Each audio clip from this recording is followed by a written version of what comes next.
Greetings, you carnival barkers, and welcome to another Crack-A-Back here on LRMTG.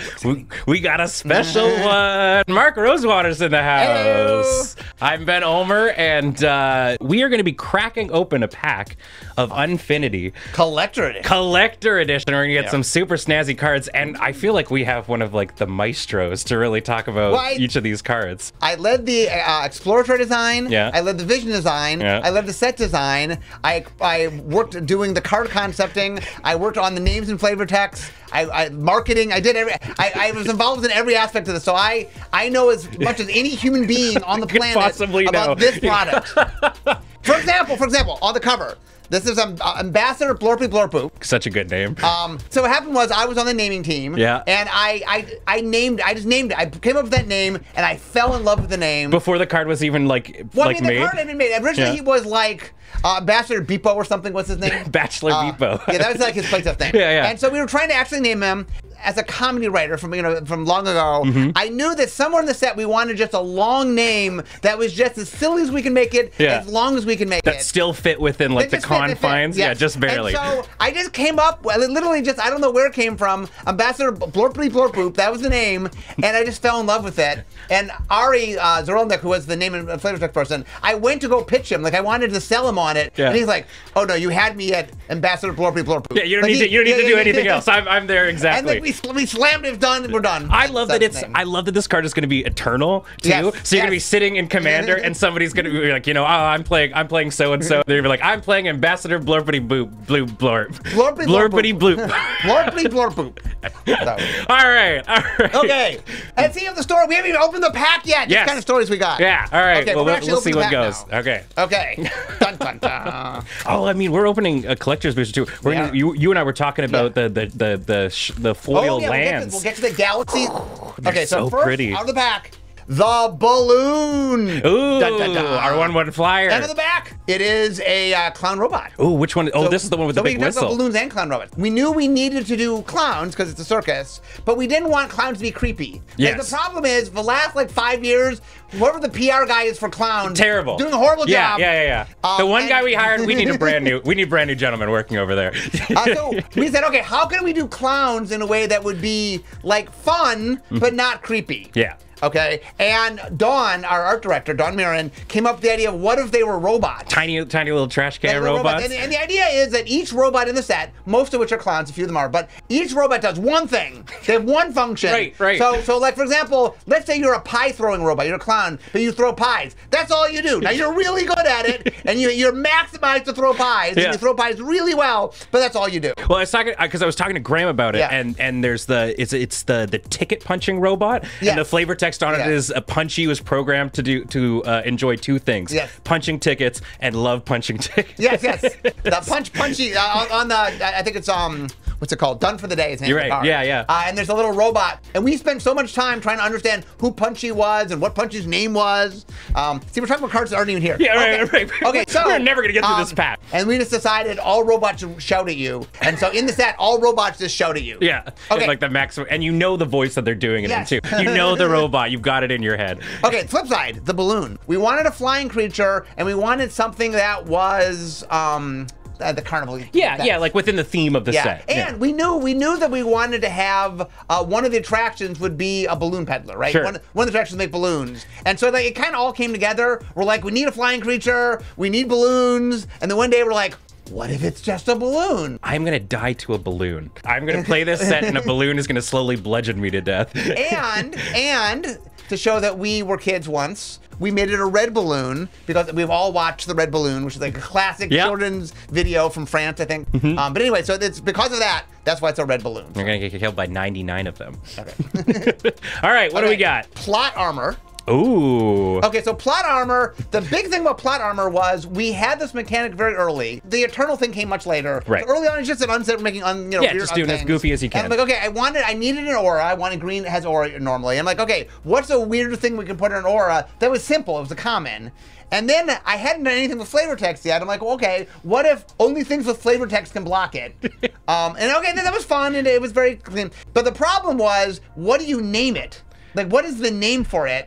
And then the art came in. We concepted the art, and the art is this like little one that the Blorbians, the little green aliens. Right, the little guys. And he was a Blorbian in this like power outfit. And I'm like, what does that have to, okay, what is this? Like, we have this a lot. How do we get this Blorbian to like kill anything? Well, so one of the problems we have is we'll get art in, and we have mechanics, and the art and the mechanics, they don't exactly line up. So it's the job of the name to sort of carry it through. To bring it all together. What is this? Why is this little guy in this little thing? And so we called it plot armor. I mean, it's perfect. Like, the name definitely ties everything together. Yes, it does. It does tie together. And the flavor text is, if you've got words, we're going to have words, which is a fine piece of flavor text. Very, very good. We champion. Oh, the little guy. This is the one who wins the bear. Yes, this is a little. So she's a child. Yeah. So blue red is all about art stickers. Oh, okay. And so we needed to care about art stickers. But one of the things we learned about was the best way to do it was have it care about stickers and then reward you extra if it cares about art stickers. Right. So this card gets a +1/+1 bonus if it's any sticker. So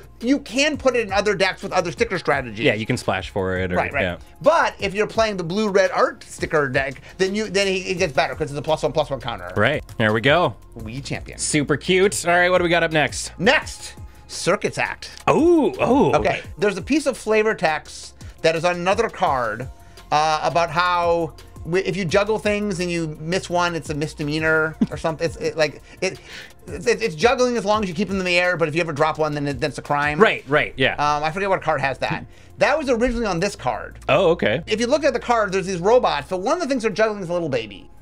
Wait, what? Yes. And so I'm a parent, I have 3 kids, and I'm like, there's no way in the world we get the flavor text about dropping something with having the baby. That's not going through. We can't do that. So I pitched this flavor text. So this flavor text is another day, another item Pietra has to add to the do not juggle database. They're just growing every day. So Pietra she's a legendary creature. She's the one that programs the clown. Right, and she like taps and like makes robots. Right, and she boosts robots and stuff. Yeah. And you can tell a joke and make a robot. But anyway, the idea was, I love this idea that part of the challenge of making robots is that, like she has to program robots, so she thinks in her mind, well, clearly you don't have to shuffle babies. Yeah. Like, just like, you don't even need to tell them that would be not okay. You have the 3 robotic laws, right? One of the robotic laws is not to harm humans. Harm people, yeah. Right? So it's like, surely they wouldn't juggle the baby. And my take on it is the robots are like, well, as long as we don't drop the baby, we're not harming the baby, so we're fine. Okay. And she's like, okay, now I gotta add don't. So I just thought it was funny that like sort of like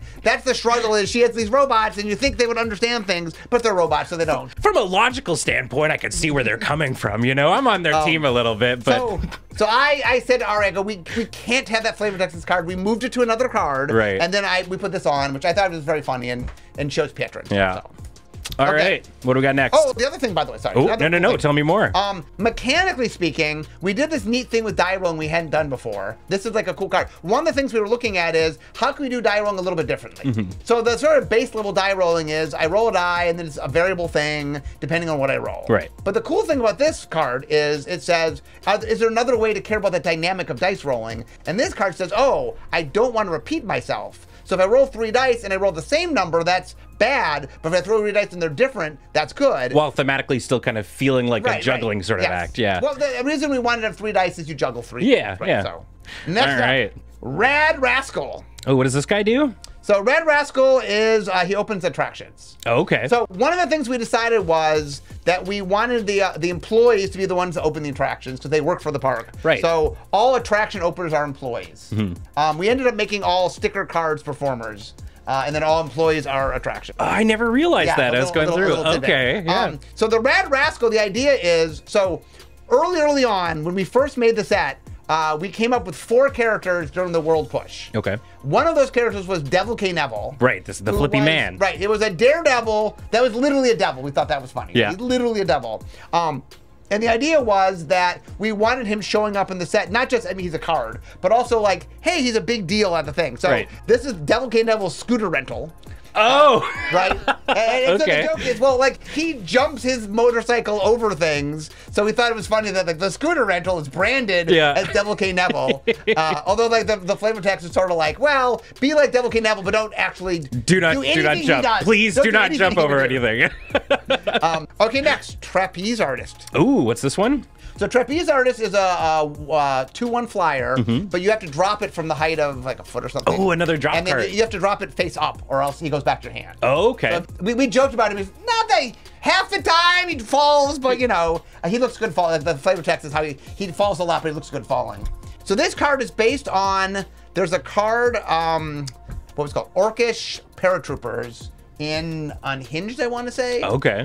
Which had a similar mechanic, and it was fun. And we thought that the idea of like an acrobat having to flip, we thought was kind of cool. Well, one of my favorite cards from Unstable was it was the praying mantis or whatever that like came down. Was it like slaying mantis? Slaying mantis, yeah. And it comes down and you have to like drop it and it like elbow slams things. So I love any mechanic that does this. Yeah, this set has a little more dexterity than normal. Just because there are a lot of things that are super flavorful with the circus and the carnival and stuff. This particular one, you're just trying to flip it up. Right. But we have a bunch where you're trying to hit things and stuff like that. I'm genuinely curious to see how many times in the PPR we have to cut to the wide camera, not like our little side cameras, just so we can see everybody doing all these dexterity-based things. I was on Josh and Jimmy do a show called Game Nights. Right. And for Unstable, I was on that, and we did it, and we drafted, and then we played, and I was way ahead. I was going to win the game, and Josh gets Slaying Mantis. Ah, classic. And there's this great moment, right, where like, oh no, like if he hits the right combination of things, he can wipe my board. And there's this big giant drama, and then he flips it and he misses the table. He missed the table. And anyway, that's one of my favorite. That's comedy. Yes, right there. Is comedy. Right that there, is comedy. All right, what do we got next? Oh, it's Ambassador. Yay! We did it.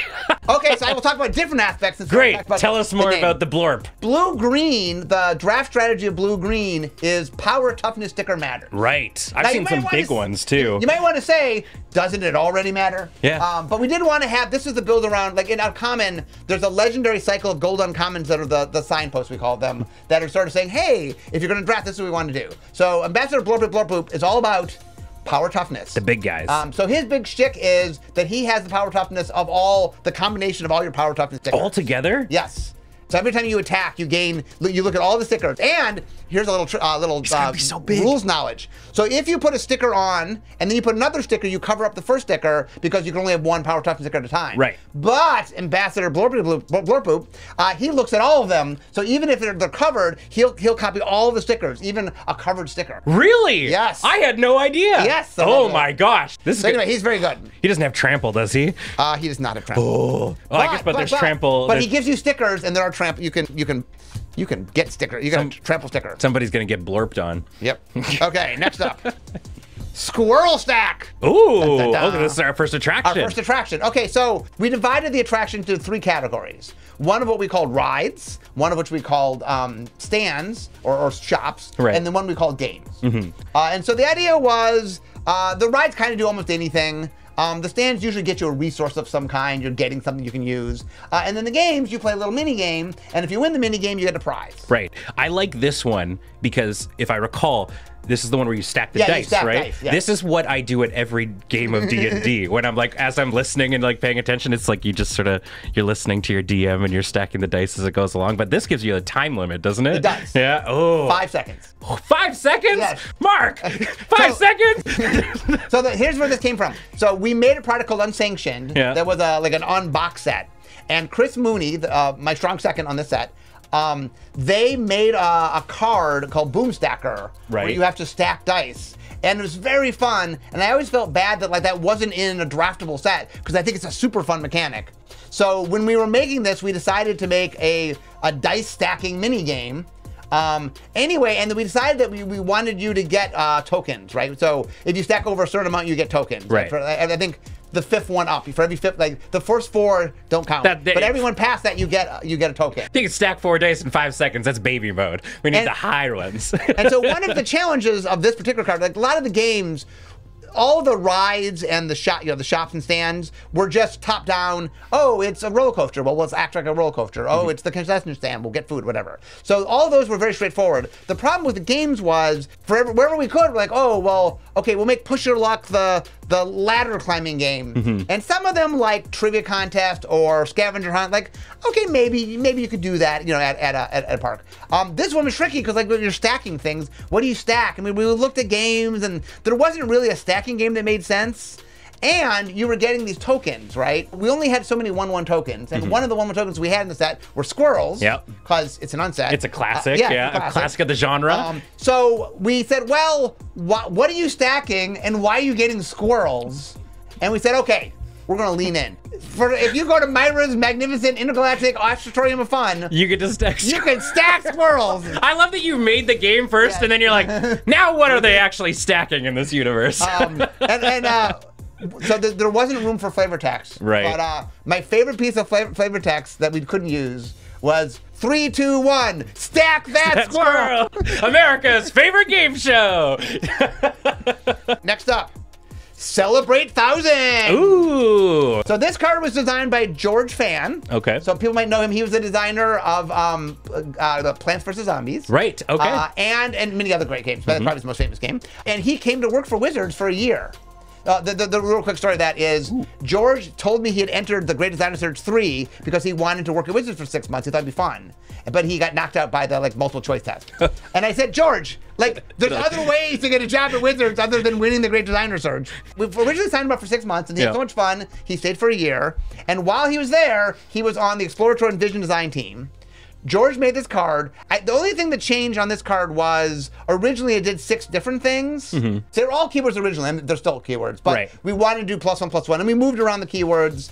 And we also tried to stack them in order of how good they were, meaning we thought the higher you roll on the, from 2 to 6, the 1 is +1/+1 just because it lined up. But all the rest, the higher that you roll, we thought the better the ability it was. So Indestructible is 6 because we thought that was the best Is this the power ranking of keywords? So, yeah, we tried to rank them as far as how good it was on this card. Right, yeah. Although the best thing to roll on this card, I think, might be double 1s. Because double 1s, you get +1/+1 and +1/+1. And double strike. And you get double strike. Oh, yeah. So he's a 5/5 double striker. So there you go. This is the time when you want those snake eyes. Snake eyes. Command performance. Ooh. So I heard a story from Graham about this during it. Let's hear the Graham story. So Graham was telling me that when we were first looking at this card, I think it was the name cycle, that he sent you a message along the line that was like, this should be like a charm. Because it's like similar in the ways that a charm would be. Yeah. And then you respond, you're like, actually, it's a command because it's got all these different modes and stuff on it. 4 pick 2. Yes, 3 pick 1 is a charm. 4 pick 2 is a command. Okay, that's what makes the difference. Because I always looked at charms as just because it's kind of like it doesn't do break points for it. Every single card that we put charm on, I mean,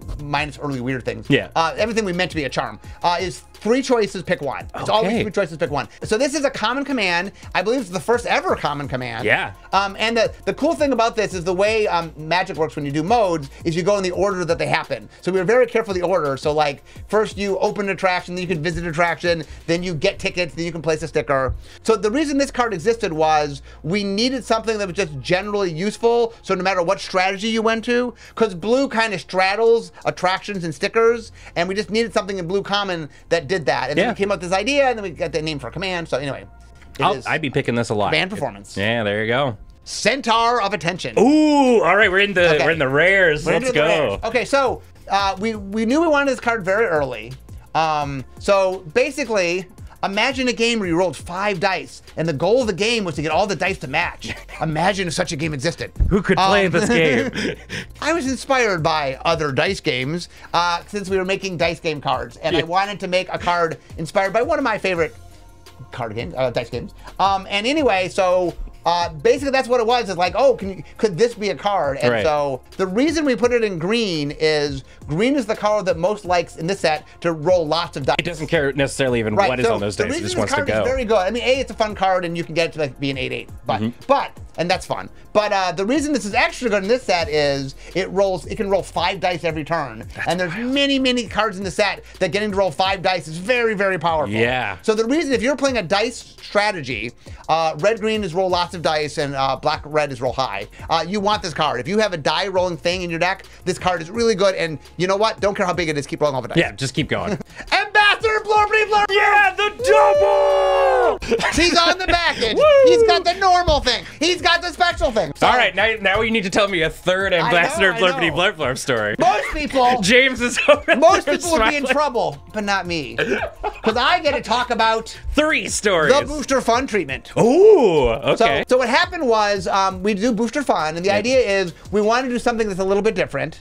So obviously, as we'll talk about in a little bit, we did some fun space lands and stuff. So we'll get to that. That's one of our booster fun treatments. But another thing is Dawn Mirren, who I said was our art director, she was really inspired. But the reason this whole thing started, I wanted to do a top-down set. Dawn had loved this idea of doing retro science fiction. I really wanted to do carnivals, you know, circus, carnival, amusement park. We said, let's do both. She was really inspired by, there's a lot of retro art, retro sci-fi art she liked. And there's this certain style that she's seen a couple artists do that has a sort of a retro pop cartoony sort of look to it, and she really liked it. So we decided that we were going to do that to be the art. I'm so into it because it really reminds me of a lot of like the World of Tomorrow kind of like vibes and stuff like that. It's, so this is gorgeous. The idea is it's the future as seen through a lens like the 50s. It's kind of how it works. Right. The World's Fair kind of like thing. So the way we had to do this, by the way, was we had to do the original art first. So we would assign the cart, someone would do it, and then we'd have to, and then after that we get back, then a different artist, the ones that would do these treatments, would get sent the original art so they can interpret it. But we wanted them to see what the original person did. The Booster Fund is not brand new art, it's a reinterpretation of the original art. Right. So each one of these, the artist got to see the art that you guys will see, the normal art, and then they did their version of the normal art. There is 30 legendary creatures, and there are 2 planeswalkers. All 32 of those cards have a Booster Fund version. Okay. Okay, next. That is awesome. Okay, next if we open a 4th one, I don't know what we talk about that one. Hot fix. So this is, we have what's called the Unlist. Oh. So in the... Wait, what? I didn't even know that. Yes. This is from Unstable. Yes. I had no idea. In the collector booster, we made, I'm trying to make how many there are. There's, I don't remember the exact number. Okay. But I had to make a list. So hotfix, there was a mechanic originally in Unstable called like timer, I think. Okay. And so the idea is you had so much time that you had to do something. And it turned out there wasn't enough things. I mean, ironically, this set actually uses that mechanic way more than this did. It turns out when you do a carnival theme in mini games, it's easier. This was the one card that survived from that mechanic. This card's sweet. I had no idea that there was an unlist inside the commander but only in the collector boosters. That's so cool. Only in the collector. But every single collector booster, unlike the set boosters like 1 and 4 or whatever, every single collector booster, Unfinity collector booster, has a card from the done thing. Perfect. I think these were actually my favorite. These were the Dice and Knights. They're all premium, by the way. So they're all premium. There's some unhinged cards, like for example, Richard Garfield, PhD, that I don't think ever existed in premium before. That's in these? That is Richard Garfield. Ooh, all right, there you go. Next up, Fluros of Myra's Marbles. Ooh, so this is the cycle of 5. These are the cool partner friends. Okay, so there's a good story. So the cycle of 5, what we wanted to do was we had all the 2-color things, and we're like, oh, can we do 3-color? But we didn't have the space to do 10 3-color cards. So we said, okay, what if we made a mechanic where we made 5 monocolored cards, and then let you have 3 of them be your commander? So we called it 3-Ring Circus. And the way it worked was you could have 3 of them be your commander, and when you cast one of them, you put all of them into play stacked, and it was only the top one. That was like the currently active one? Yeah. And then whenever, I think when it died, then it went to the bottom, but the other one stayed there, and we did a lot of iterations on it. Yeah. And it ended up being too, like, we couldn't word it. Like, it ended up being too wordy. And so we ended up making them partner. So the idea of these cards were, I wanted to make a cycle of fun build-around commanders that just do weird and wacky things. Now, it turns out that Fluros could be done in the normal, like, it could be eternal. Really? So what does this one do specifically? You pick a number, and then it looks for that number in power, toughness, and loyalty. Okay. And the idea is if it has that number, then you get to turn things into an XX that's that number. Gotcha. So the idea is the bigger the number you pick, the more powerful it is, but it's harder to get those things. Right, So it's really easy to get a 1, but it's hard to get a 5. What would you say is like the number that you would pick every time you do with this? In limited, I would pick probably 3. 3 or 4, But in constructed, if you're building around it, you can do all sorts of fun stuff. True. When we decided to make these partner, I had gone and talked to the commander team, and they said, look, as long as they're Acorn, we don't care if you have partner. So when we're doing the cycle, we realized that 4 of them had to be Acorn. Like all the other 4 in the cycle, like one of them looks at the first letter of the first name, and one looks at things in the art, and one looks at lines of flavor text. And one of them you pick a word. Right. All those you can only do an Acorn. The number, pick a number, you actually could. The actual rules could handle it. Oh. But we thought it'd be weird to have a cycle in which 4 of them were Acorn and 1 wasn't. And 1 gets to get out. We had promised not to partner on non-Acorn things. So even weirder than that, if we made this Eternal, it meant that 4 of them would have partner and 1 wouldn't. And we felt like that felt weirder than just making it Acorn. So we made it Acorn. Next up. Oh, now we get to the lands. Ooh, what do we get? So we have a planetary mountain. Yes. So there's the planetary Spacek lands and the orbital space. This is the first time, by the way, I've heard Spacek as the term for them, which is amazing. So let me explain this. So when we were doing the names and flavor text, Ari, who did the names and flavor text, came up with the term Spacek land, and he really wanted it to be what we called them in the set.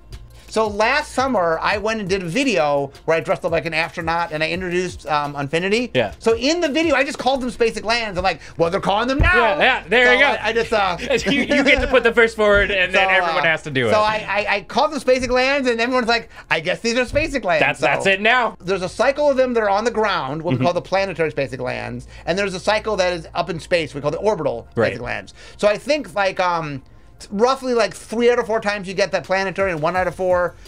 Now, every once in a while, I don't remember the numbers off the top of my head.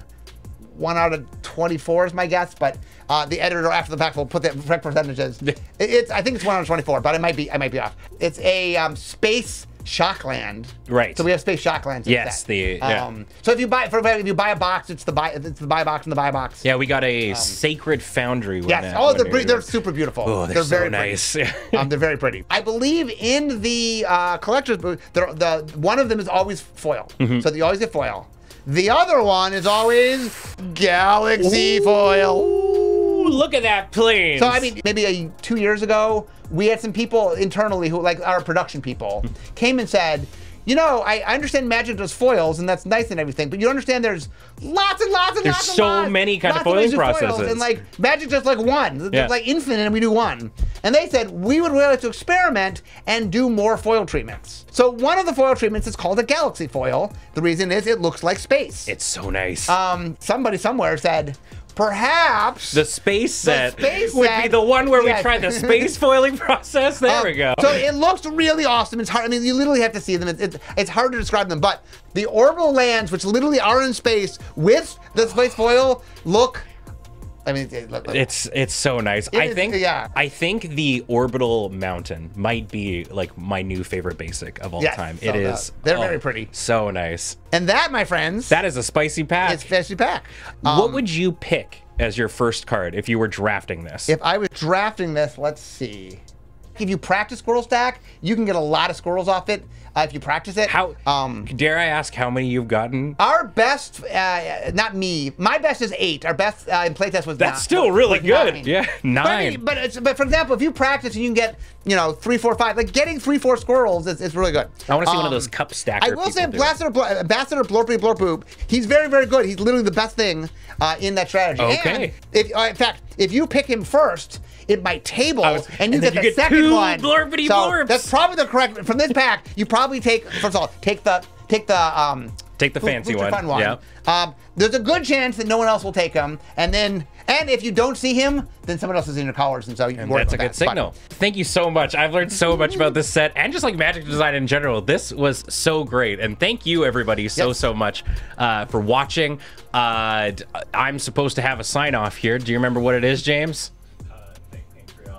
Right, the regular one. All right, the Patreon at patreon.com/loadingreadyrun. You can support us there. Mark, where can people find you doing stuff? Obviously, besides Magic the Gathering. I'm on Twitter at Maro254. I'm on Tumblr. I have a blog talk on Tumblr. I have a weekly column called Making Magic. I have a weekly podcast called Drive to Work.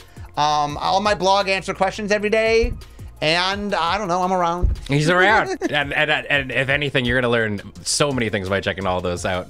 That is us over here. Make sure as well, if you're checking this out on the YouTube, to dongle that bongle, as the youth are saying. Leave a comment down below. Helps the engagement. See you later.